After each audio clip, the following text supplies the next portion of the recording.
नमस्कार विद्यार्थी मित्रांनो, अभ्यास मित्र यूट्यूब चॅनलमध्ये तुम्हा सर्वांचं स्वागत आहे. मित्रांनो, 30 एप्रिल 2023 रोजी कंबाईन पूर्वपरीक्षा झालेली आहे गट ब आणि गट क च्या पदांसाठीची. आणि मग त्यासाठी आपण वेगवेगळ्या बॅचेस सुद्धा सुरू केल्या होत्या. बऱ्याचशा मुलांचा जो स्कोर आहे तो 50 प्लस आहे. काही मुलांचा 45 ते 50 च्या दरम्यान येतोय आणि काही मुलांचा कमी स्कोर येत आहे. ठीक आहे, तर मग आपण या ज्या बॅचेस लॉन्च केल्या होत्या त्यामध्ये जे लेक्चर घेतले त्यामधून मित्रांनो जवळपास 50 प्लस जे क्वेश्चन आहे ते आले होते. मग आता बऱ्याचशा मुलांना या लेक्चरचा फायदा झालेला आहे आणि तुम्ही तसे रिव्ह्यू जे आहे ते खरंच दिलेले आहे. तर कंबाईनच्या बॅचचे जे मुलं आहे तर ते खूप सपोर्टिव्ह होते आणि व्यवस्थितपणे त्यांनी कोऑपरेट केलं आणि त्यांना चांगले मार्क सुद्धा आलेले आहे. आणि ज्या मुलांना कमी मार्क आले तर ते कशामुळे आले असतील, कशामुळे नाही, प्रॉपर आपण या व्हिडिओमध्ये या सर्व गोष्टी डिस्कस करणार आहोत. आणि यापुढेही ज्या काही नेक्स्ट बॅचेस आहे, जसं की आता आपण आजपासून टार्गेट राज्य सेवा 2023 ही 1 महिन्याची बॅच सुरू करत आहोत. तर या बॅचमध्येही जसं मागच्या परीक्षेमध्ये डायरेक्ट लेक्चरमधून प्रश्न आले तसे या बॅचमध्येही राज्यसेवेची परीक्षा झाल्यानंतर किमान 50 प्रश्न येतील हे आज मी तुम्हाला सांगतो. ठीक आहे, तर याही बॅचेस जॉईन करायला विसरू नका. बऱ्यापैकी मुलांनी ॲडमिशन घेतलेलं आहे. पहिले 1च तासात खाली दिलेल्या नंबरवर कॉल करून ॲडमिशन घेऊ शकता किंवा आपलं ॲप्लिकेशन डाउनलोड करून तुम्ही ॲडमिशन घेऊ शकता. मित्रांनो, आता इथे बघा आपण काय करणार आहोत. या व्हिडिओमध्ये 50 क्वेश्चन कोणते आपल्या लेक्चरमधून आलेले आहेत ते बघणार आहोत. आणि क्वेश्चन पण असे तसे बघणार नाहीये, डायरेक्ट रेफरन्स असला तरच आपण इथे क्वेश्चन घेतलेला आहे. नाही तर मग याच्यावरून आकलन होईल, त्याच्यावरून आकलन होईल, तसे प्रश्न खूप सारे होते पण ते आम्ही इन्क्लूड केलेले नाही. मग आता या लेक्चरमधील जो पहिला प्रश्न आहे तो राफेल नदाल विषयक होता की 21वा जो काही ग्रँड स्लॅम मिळवणारा टेनिस स्टार कोण आहे, तर असा आपल्याला प्रश्न होता. आणि मी तुम्हाला चालू घडामोडीच्या लेक्चरमध्ये ही बाब शिकवली होती आणि हायलाइट करून दिली होती. ऑस्ट्रेलियन ओपन जिंकलं म्हणजे त्याने काय जिंकलं, एक ग्रँड स्लॅम जिंकलं. काय जिंकलं? एक ग्रँड स्लॅम जिंकलं. असे राफेल नदालने वेगवेगळ्या स्पर्धांमध्ये जसं की अमेरिकन झालं, US झालं, विम्बल्डन झालं, फ्रेंच झालं, या सर्व वेगवेगळ्या स्पर्धांमध्ये राफेल नदालने 21 ग्रँड स्लॅम विजेते पद जिंकलेलं आहे. ज्यामध्ये त्याने ऑस्ट्रेलियन ओपन मध्ये ग्रँड स्लॅम मिळवलं ते त्याचं 21वा ग्रँड स्लॅम होतं. बघा मित्रांनो, ग्रँड स्लॅमचा प्रश्न जो होता तो जसाच तसा होता. मग यानंतर मी आता तुम्हाला प्रत्येक विषयाचे प्रश्न दाखवतो आणि त्यानंतर तुम्हाला त्या विषयासाठीचा अप्रोच कसा होता किंवा सोर्स काय वापरायला पाहिजे होते या बाबीही आपण डिस्कस करणार आहोत. जसं की हा कोणत्या तंत्रज्ञान प्लॅटफॉर्मने जागरूक वोटर मोहीम सुरू केली, जसाच तसा प्रश्न होता आपण घेतलेला कोणत्या तंत्रज्ञान मंचाने जागरूक मतदार मोहीम सुरू केली. इथं फक्त वोटरच्या जागी आपण मतदार मोहीम असं त्याला नाव दिलं. तंत्रज्ञान मंचाने जागरूक मतदार मोहीम सुरू केली आहे किंवा केली होती. ठीक आहे, तर कोणत्या तंत्रज्ञान मंचाने जागरूक मतदार ही मोहीम सुरू केली होती? फेसबुक, मायक्रोसॉफ्ट, ट्विटर आणि गुगल. माहित नसेल तरी एक आन्सर देऊन टाका, एक तुक्का मारून टाका. इथं तुक्का मारला तर चालेल पण परीक्षेमध्ये आपल्याला योग्य ते आन्सर द्यायचं आहे. ट्विटरला अलीकडे कोणी घेतलेला आहे? तर ट्विटरला अलीकडे एलन मस्कने घेतलेला आहे. बरोबर, एलन मस्कने ट्विटरला घेतलेला आहे.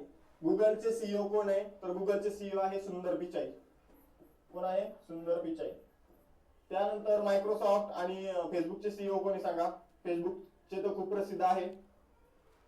तरी बघा ज्या ज्या मुलांनी 3 उत्तर दिलेले ट्विटर, त्यांचं उत्तर बरोबर आहे. ट्विटर. बघा त्या प्रश्नामध्ये मी तुम्हाला सांगितलं होतं की आता इथं तुक्का मारा जर उत्तर माहित नसेल पण परीक्षेमध्ये बरोबर उत्तर द्या. ठीक आहे, यानंतर असेच बरेच प्रश्न आहे जसं की सोन्याचे एटीएमचे उद्घाटन कुठं झालं, तर आपण ते हैदराबाद मध्ये गोल्ड एटीएम म्हणजे आता आपण त्यामध्ये पैसे टाकायचे आणि आपल्याला डायरेक्ट काय मिळणार? सोन्याचे नाणे मिळणार. तर असं भारतातील पहिलं गोल्ड एटीएम कुठे सुरू करण्यात आलं? तर ते सुरू करण्यात आलं हैदराबादमध्ये. बघा हे सगळे आपले जुने लेक्चर आहे आणि जुन्या लेक्चरमधून जशाच तसे जुने म्हणजे की या वर्षामध्ये ज्या काही बॅचेस आपल्या झाल्या तर त्या बॅचेसचे हे सगळे लेक्चर आहे आणि त्या लेक्चरमधून जशाच तसे प्रश्न आपल्याला बघायला मिळतात. जसं की 2021-22 ज्ञानपीठ पुरस्कार कोणाला मिळाला, तर आपण 2-3 लेक्चरमध्ये हा प्रश्न कव्हर केलेला आहे. जरी तर बघितलं 57वा ज्ञानपीठ पुरस्कार दामोदर मौजो यांना मिळाला. क्वेश्चन मध्ये घेतलेले 57वा 2021 ज्ञानपीठ पुरस्कार कोणाला मिळाला? दामोदर मौजो यांना मिळाला.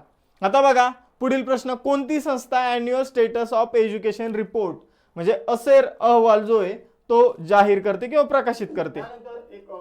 तर याचंही उत्तर बघा.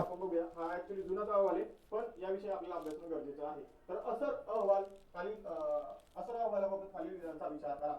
प्रथम एज्युकेशन फाउंडेशन तर्फे असर हे देशातील सर्वात जुनी सर्वेक्षण आहे, ते 2005 पासून करण्यात येतं. ठीक आहे, तर हे विधान आहे. तर नोव्हेंबर 2021 मध्ये वार्षिक शिक्षण स्थिती अहवाल 2021 मध्ये प्रकाशित करण्यात आला. याला अॅन्युअल स्टेटस एज्युकेशन रिपोर्ट म्हणून ओळखलं जातं. आणि ही या अहवालाची कितवी आवृत्ती होती? 16वी आवृत्ती होती. मग आता या सर्वेक्षणामध्ये कोविडचा शिक्षणावर जो परिणाम झाला त्याचं विश्लेषण करण्यात आलं होतं. हा जो अहवाल आहे हा प्रथम एज्युकेशन फाउंडेशन तर्फे तयार करण्यात आला होता आणि हे खूपच जुनं फाउंडेशन आहे. यांनी 2005 पासून हा अहवाल प्रसिद्ध हे करत आलेले आहे. तर बघा, अशा प्रकारे प्रथम नावाची संस्था आपण व्यवस्थितरित्या विश्लेषण घेतलं, प्रश्न घेतला, सगळ्या गोष्टी घेतल्या. म्हणजे अशा प्रकारे आपण चालू घडामोडीचे जे प्रश्न होते ते इकडून तिकडून नव्हते, बऱ्यापैकी लेक्चर मधून होते. ठीक आहे, त्यानंतर जर बघितलं तर विभूषण पुरस्काराने सन्मानित करण्यात आलेल्या प्रभा अत्रे कोणत्या क्षेत्राशी संबंधित होत्या? तर आपलं एक लेक्चर आहे. ठीक आहे, त्यामध्ये पुरस्कार घेतलेले आहे. तुम्ही आता ही युट्यूबवर जाऊन बघितलं तर ते पुरस्कार कव्हर केलेले लेक्चर आहे. त्यामध्ये आपण काय केलं होतं तर पद्मविभूषण, पद्मश्री आणि पद्मभूषण पुरस्कार मिळवणाऱ्या लोकांविषयीच्या जोड्या घेतल्या होत्या. आणि तिथं मी तुम्हाला सांगितलं होतं की प्रभा अत्रे या कला क्षेत्राशी संबंधित आहे. कला क्षेत्र म्हणजे काय? तर इथं साहित्य, खेळ आणि नागरी सेवा या व्यतिरिक्त आहे कला क्षेत्र, म्हणजे संगीत क्षेत्राशी त्या संबंधित होत्या. अशा प्रकारे आणि त्यामध्ये मग पुढे विश्लेषण मध्ये आपण प्रभा अत्रे यांच्याविषयी सुद्धा बघितलं होतं की यांचं नेमकं कार्य काय आहे. तर अशा प्रकारे इझिली आपण संगीत हे उत्तर देऊ शकत होतो. त्यानंतर बघा, इथं एक धवल क्रांतीचा प्रश्न घेतला इकॉनॉमिक्सचा. धवल क्रांतीला सुरुवात कधी झाली? तर बघा, दुधासाठी धवल क्रांती 1970 मध्ये हिला सुरुवात झाली. आता आयोगाने उत्तर 1971 दिलं. मग हा क्वेश्चन एक तर कॅन्सल होऊ शकतो किंवा आयोग हेच उत्तर ठेवू शकतो. यानंतर बघा, इकॉनॉमिक्सचे अजून काही प्रश्न. आता चालू घडामोडीचे जे काही प्रश्न आले मित्रांनो, त्या विषयीचा काय तुम्हाला माहिती असली पाहिजे होती. आता काही प्रश्न मी इथे इन्क्लूड केलेले नाहीये जे खूप जुने होते, जसे की कोविड-19 ची तारीख विचारली होती, तो प्रश्न इथे इन्क्लूड केलेला नाहीये. त्यानंतर जे काही अशोक चक्र विषयक SI बाबूराम यांना जो पुरस्कार मिळालेला अशोक चक्र, तो प्रश्न इथे इन्क्लूड केलेला नाही. म्हणजे जुन्या माहितीच्या आधारावरील जे काही 3 प्रश्न विचारण्यात आले होते ते आपण इथे इन्क्लूड केलेले नाही. बाकी जे प्रश्न होते उर्वरित ते बऱ्यापैकी आपल्या लेक्चर मधून कव्हर झाले होते. मग चालू घडामोडीविषयी एक गोष्ट लक्षात ठेवा की चालू घडामोडीचे लेक्चर बरेचसे मुलं स्किप करतात, तर ते स्किप करायचे नाही. हा जो विषय आहे हा एकदाच करण्यासारखा विषय नाही. याला आपल्याला दररोज वेळ द्यावाच लागेल आणि दररोज मेहनत घेऊन हा जो विषय हा करायचा आहे. याला डेली आपल्याला काय करायचं आहे तर या विषयाला वेळ द्यायचा आहे चालू घडामोडीला. यानंतर इकॉनॉमिक्स मध्ये, तर इकॉनॉमिक्स मध्ये धवल क्रांतीचा जो प्रश्न आहे तो तुम्ही बघितला. त्यानंतर सुरेश तेंडुलकर समिती. मी तुम्हाला वेळोवेळी ही गोष्ट सांगितली होती की समितीवर प्रश्न आला तर तो सुरेश तेंडुलकर समितीवरच येईल, बरोबर.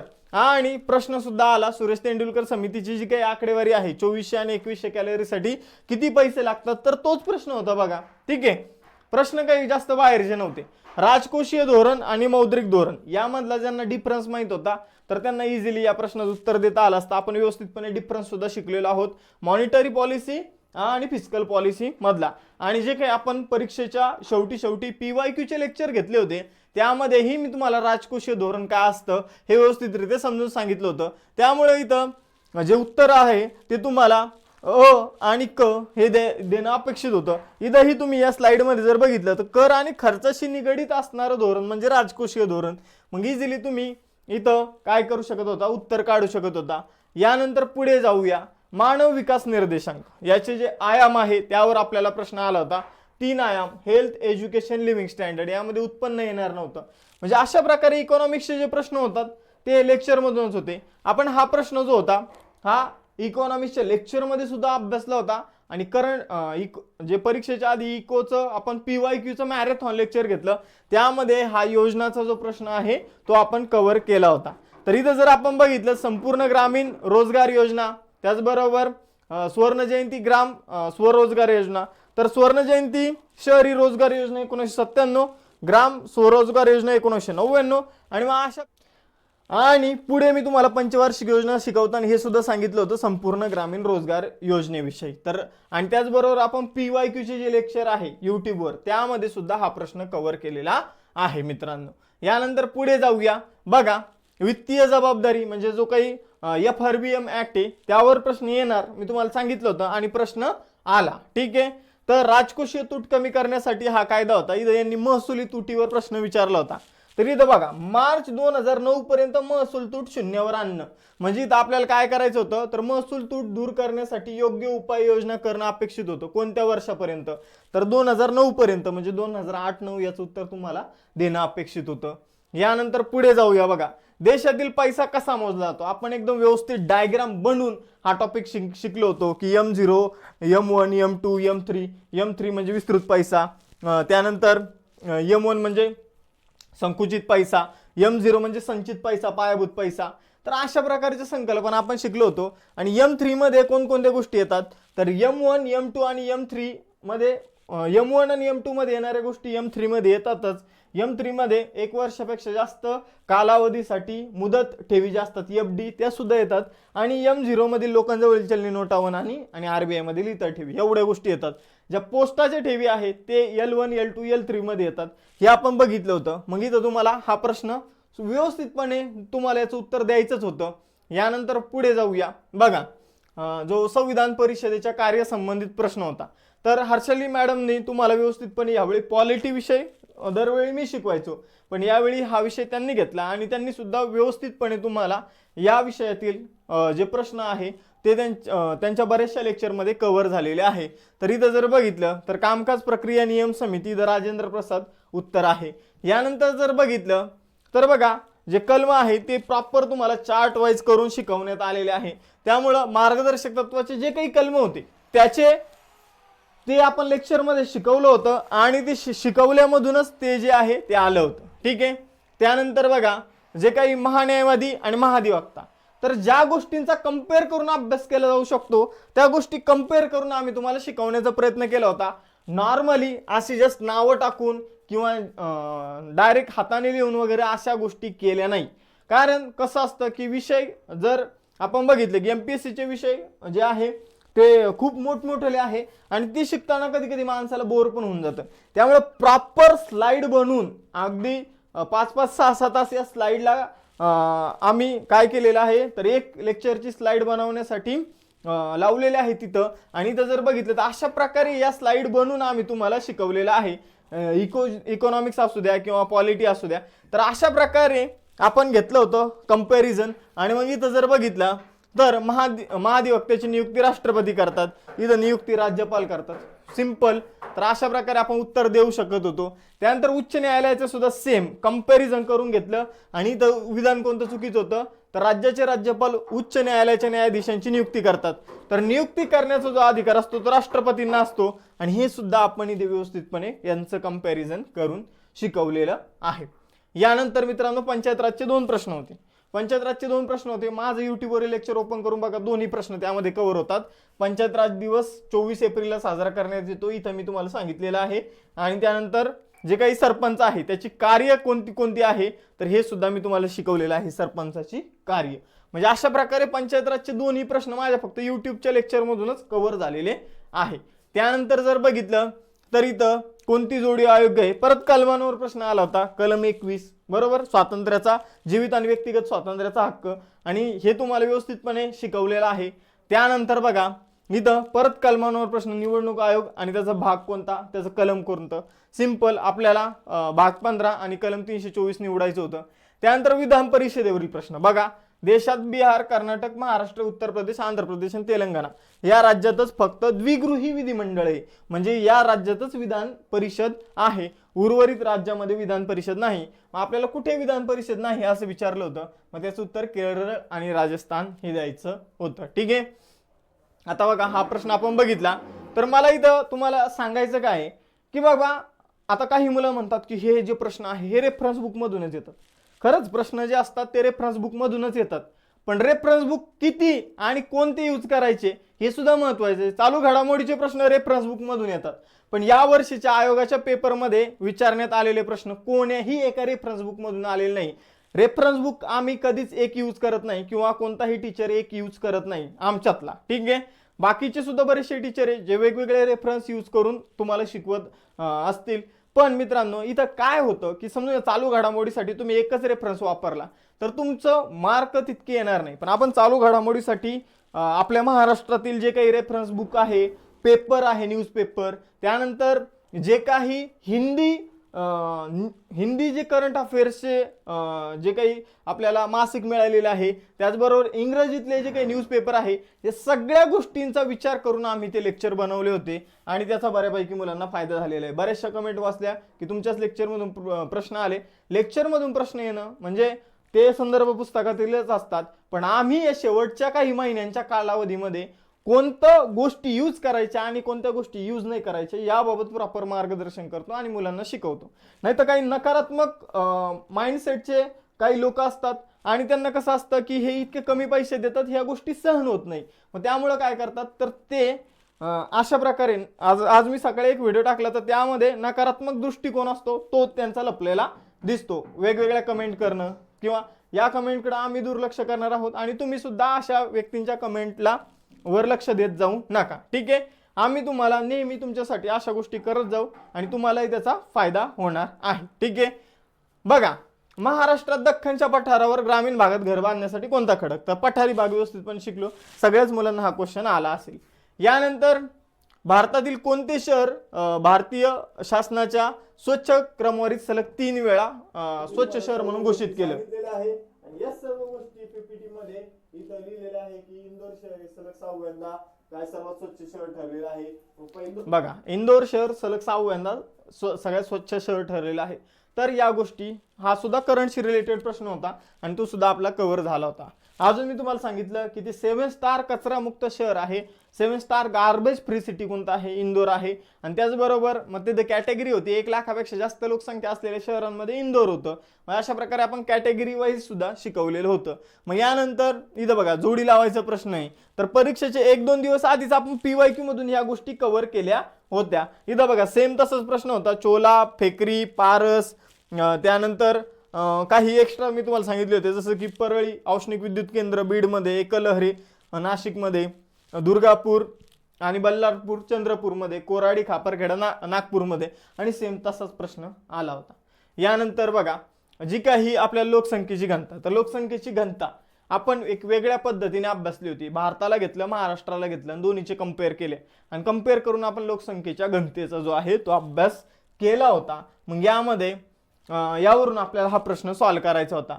त्यानंतर शिखरांची उंची, तर मी तुम्हाला ट्रिक सहित शिकवलं होतं शिखरांची उंची आणि पुढे तुम्हाला मीटरमध्ये सुद्धा दिलेली उंची. मग कसाही ट्रिक लावून सुद्धा हा क्वेश्चन सॉल्व्ह करू शकत होतं. कसा मी हसतो, तर इथं कसा म्हणजे तुम्हाला पहिले काय घ्यायचं होतं? साल्लेर घ्यायचं होतं. पहिले काय घ्यायचं होतं? साल्लेर घ्यायचं होतं. मग मी नाही येणार, मग ह पण नाहीये, मग स म्हणजे सप्तशृंगी, तर 2 नंबरला घ्यायचं होतं. मग पुढं काय? अत्रे ते बघा, तर त्र्यंबकेश्वर येणार. तर अशा प्रकारे ट्रिकनेही हा क्वेश्चन सॉल्व्ह होतो आणि ज्याला एक्झॅक्ट उंची माहीत असेल त्या उंचीनेही हा क्वेश्चन सॉल्व्ह होतो. यानंतर मित्रांनो आता काही इतिहासाचे प्रश्न बघूया जे लेक्चरमधून आले होते. तर इथं क्रांतिकारक सेनापती बापट यांच्याविषयी मारुती सरांनी तुम्हाला अतिशय सखोल पद्धतीने यांचं जे कार्य आहे ते समजून सांगितलं होतं की कशा प्रकारे सेनापती बापट पहिले क्रांतिकारक होते, नंतर विधायक कार्याकडे वळले आणि कशा प्रकारे वेगवेगळ्या आंदोलनामध्ये त्यांनी सहभाग घेतला होता. यानंतर भारत सरकारचा जो कायदा आहे तो सुद्धा त्यांनी तुम्हाला याच्यामध्ये शिकवला होता लेक्चरमध्ये.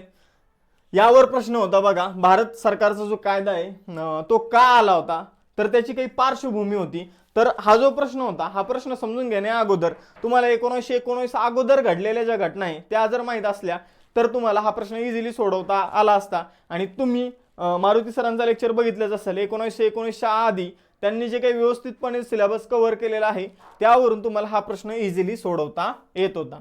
यानंतर बघा इथं तुम्हाला जी काही काँग्रेसचे अधिवेशन आहे आणि अध्यक्ष हे व्यवस्थितरित्या शिकवलेले आहे आणि सेम असाच प्रश्न आला होता. ठीक आहे, यातूनच प्रश्न आला होता. मग हा प्रश्न वेगवेगळ्या रेफरन्स बुक मधून सुद्धा कव्हर होतो. ठीक आहे, यानंतर बघा 1857च्या उठावामध्ये कोणी महत्वाची भूमिका बजावली? इंग्रज सेनानी. तर इथं भारताचं नेतृत्व आणि इंग्रजांचं नेतृत्व दोन्हीही दिलेलं आहे सरांनी लेक्चरमध्ये. तर इथं तुम्हाला हा प्रश्न इझिली सोडवता आला असता. त्यानंतर हा जर प्रश्न बघितला तर बऱ्याचशा मुलांचा हा प्रश्न चुकलेला आहे, शेतकऱ्यांची उठाव. यातील जे 3 पर्याय बरोबर आहे, अ, ब आणि ड हे कसे बरोबर आहे? तर इथं बघा, शेतकऱ्यांची उठाव सुद्धा कशा आहेत तर महत्त्वाचे ठरतात आपल्यासाठी. परीक्षेमध्ये प्रश्न येऊन गेले आहेत. तर यामुळे पुण्यामध्ये, साताऱ्यामध्ये, सोलापूर या भागामध्ये शेतकरी बांधवांनी ब्रिटिशांविरुद्ध मोठ्या प्रमाणामध्ये उठाव केलेला आहे. कोणते कोणते भाग आहेत? पुणे, सातारा, सोलापूर या भागामध्ये शेतकऱ्यांनी मोठ्या प्रमाणामध्ये ब्रिटिशांविरुद्ध उठाव केला. 1874 साली पुणे जिल्ह्यातील शिरूर तालुक्यातील कर्दे या गावामध्ये काय झालेलं आहे? शेतकऱ्यांनी सारा भरण्याचं नाकारलेलं आहे आणि ही चळवळ सुरू करण्यात आली होती. कोणत्या लोकांना आपण काय झालेलं आहे? तर 12 मे 1875 रोजी मग पुढे सुपे इथले जे काही शेतकरी होते मग त्यांनी काय केला होता? पहिला मोठा उठाव करून मारवाडी, गुजर, सावकार यांच्यावर हल्ले करण्यास सुरुवात केली होती. नगर जिल्ह्यातील शेतकऱ्यांनी सावकारांची मालमत्ता ही सुद्धा त्यांनी लुटलेली आहे. मग पुणे, सातारा, रायगड, सोलापूर जिल्ह्यात, रत्नागिरी जिल्ह्यात या उठावाचं लोण पसरत गेलं. आता बघा, पुढे आपण जर बघितलं, इंदापूर असेल, भिवंडी असेल, कर्जत, शिरूर, हवेली, पारनेर, श्रीगोंदा इत्यादी जे काही शेतकरी उठावाचे प्रमुख केंद्रे बनलेली होती. प्रमुख केंद्रे कोणती कोणती आहेत? इंदापूर आहे, भिवंडी आहे, कर्जत आहे, शिरूर आहे, हवेली, श्रीगोंदा हे काय उठावाची प्रमुख केंद्र झालेली होती. तर अशा प्रकारे हा प्रश्न सॉल्व्ह होत होता. त्यानंतर काही प्रश्न सॉल्व्ह होण्यासाठी जास्त स्लाइडचा वापर करावा लागतो. जसं की दादोबा पांडुरंग तरखडकर यांनी केलेली प्रार्थना समाजाची स्थापना 31 मार्च 1867 तारखेसहित. त्यानंतर प्रार्थना समाजाचे जे काही सुबोध पत्रिका हे सुरू केलं होतं मुखपत्र. तर प्रार्थना समाजाच्या प्रचारासाठी सुबोध पत्रिका हे वृत्तपत्र सुरू करण्यात आलं. त्यानंतर जर बघितलं तर नाम जोशी यांनी मजुरांची स्थिती सुधारण्यासाठी सोशल सर्व्हिस लीगची स्थापना केली.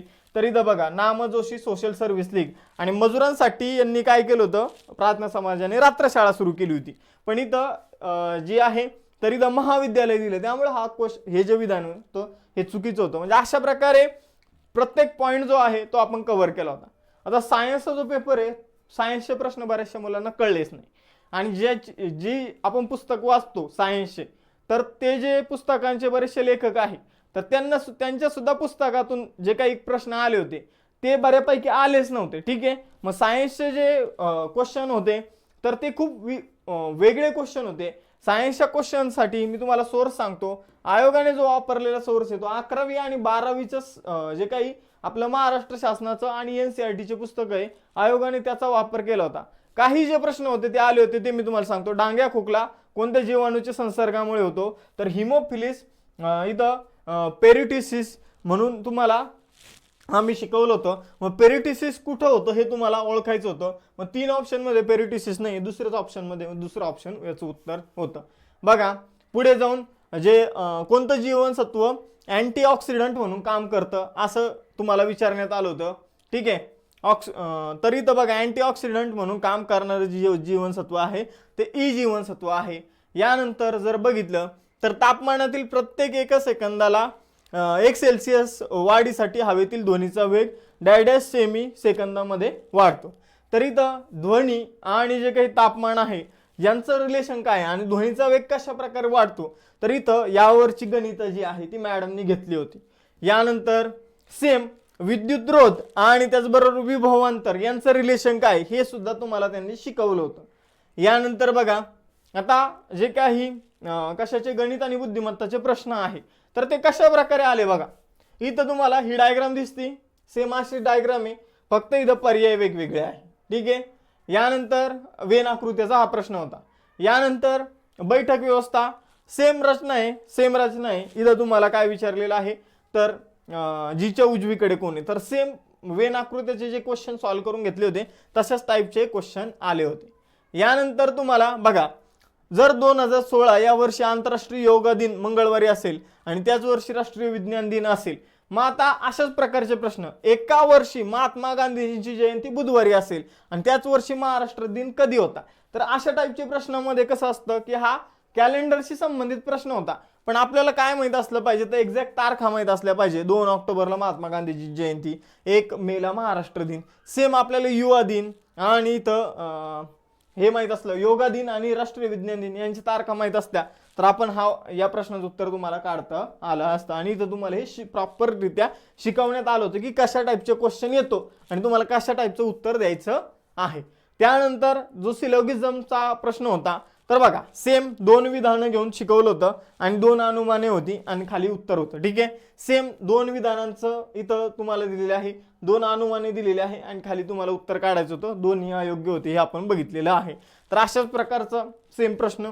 त्यानंतर जर बघितलं तर इथं आपण जर बघितलं आगगाडीचे प्रवास भाडे 20% वाढवले, पण पुन्हा सलग 2 महिन्यामध्ये 10% आणि 25% वाढवले. तर शेकडेवारीशी संबंधित प्रश्न, मग तशाच प्रकारचे प्रश्न आपण सोडून घेतले होते. एका कारखान्यातील कामगारांचा पगार सुरुवातीला 20% वाढवला, काही दिवसानंतर त्यात 25% वाढ केली, तर किती टक्क्याने वाढ झालेली आहे, अशा प्रकारचे प्रश्न आपण सॉल्व्ह करून घेतले होते. ठीक आहे. त्यानंतर बघा, एका दुकानदाराने 15 शर्ट इतक्या रुपयाला विकले, मग 60 रुपये तोटा झाला, तर नफा तोटाशी संबंधित प्रश्न होता. एका पुस्तकाची विक्री किंमत 300 रुपये केल्यामुळे दुकानदाराला 20% नफा झाला, तर त्या पुस्तकाची खरेदी किंमत काढा. तर सेम टाईपचे जे प्रश्न आहे, इथं पण खरेदी किंमत काढा सांगितली, इथं पण खरेदी किंमत काढा सांगितली, फक्त इथं तोटा झाला होता आणि इकडे नफा झाला होता. तर अशा प्रकारे प्रश्न जे आहे तुमचे सगळे सोडून घेतले होते. तुम्हाला फक्त ते एक्झामचं प्रेशर हँडल करायचं होतं, तेवढ्या वेळेत हे प्रश्न सोडवायचे होते. आता बऱ्याचशा मुलांना वेळ पुरला नाही, अगदी बरोबर आहे, वेळ कमी पडलेला आहे. आता यानंतर काही अजून प्रश्न बघूया. जसं की सरासरीवर प्रश्न होता, सेम सरासरीचा प्रश्न आपण घेतला होता. यानंतर परत जो काही व्याजाचा प्रश्न होता, इथं सरळ व्याजाचा प्रश्न विचारण्यात आला होता.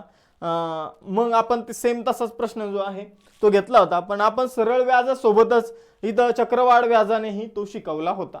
यानंतर बघा, परत कशाचा प्रश्न आहे, तर शेकडेवारीचा प्रश्न आहे. इतक्या टक्क्याने वाढ झाली, तितक्या टक्क्याने वाढ झाली, तर ते आपण घेतलेलं आहे. ठीक आहे.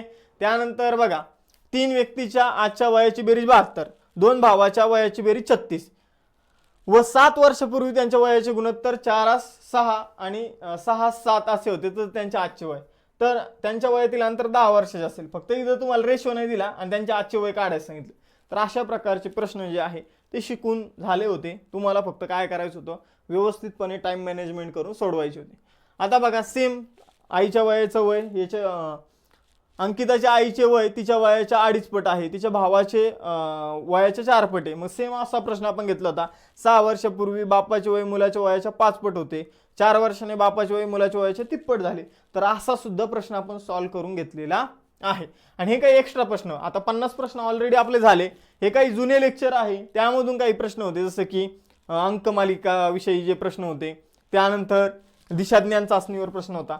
तर मित्रांनो, हे असे 50 प्रश्न होते की जे आपल्याला परीक्षेमध्ये लेक्चरमधून विचारण्यात आले होते. आता बऱ्याचशा मुलांना वाटतं की प्रश्न नेमकं कुठून आले, कसे आले, तर प्रश्न जे होते ते पुस्तकामधीलच होते आणि त्याचा जर व्यवस्थित आपण अभ्यास केला असता तर आपले बरोबर आले. आता असं काही मुलांना प्रश्न पडेल की सगळ्यांचा स्कोर जो आहे तो चांगला काऊन नाही आला, तर स्कोर चांगला न येण्यामागं कारण काय होतं मित्रांनो, तर मेन कारण होतं की तुमचे प्रश्न जे आहे ते बरोबर आले. ठीक आहे.